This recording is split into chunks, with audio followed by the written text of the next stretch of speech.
Welcome to Learning Bites. We're discussing 7 threats to team culture.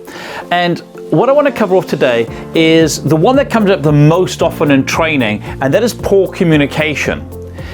You can see poor communication inside a team because people end up making a lot of assumptions about things. They can end up getting very suspicious because people tend to fill vacuums with the worst case scenario.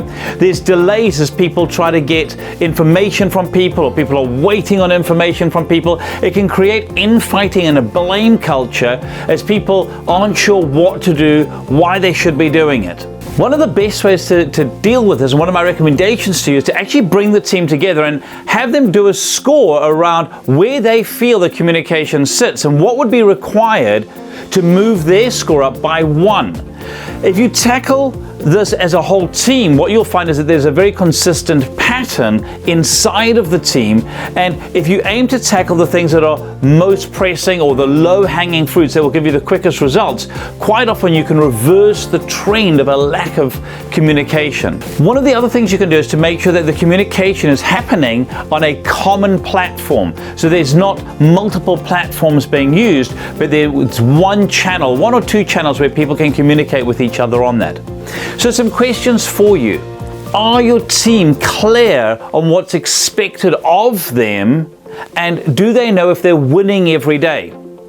Does your team understand how what they do impacts other team members and the end customer experience? Does your team have all the information they need to move forward and do what they need to do each and every day?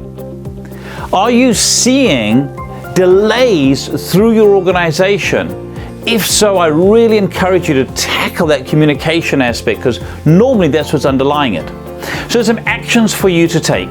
Gauge your communication amongst the team. Get them to upvote the things that will make the biggest difference and implement those immediately. Start doing one-on-ones with your team so that they can get feedback. Remember, the speed of feedback equals the speed of success. And make sure that people are clear on their roles and what winning looks like each and every day. And share the good news with your team from customers and internally. And remember to constantly reiterate your values, your mission, and your vision. Here's to your success. Thanks so much for watching. If any of this resonated and you'd like to reach out, feel free to give me a call on 0272 987 523 or email me at mike@thinkright.co.nz. Or if you would like some additional resources, go to our website www.thinkright.co.nz.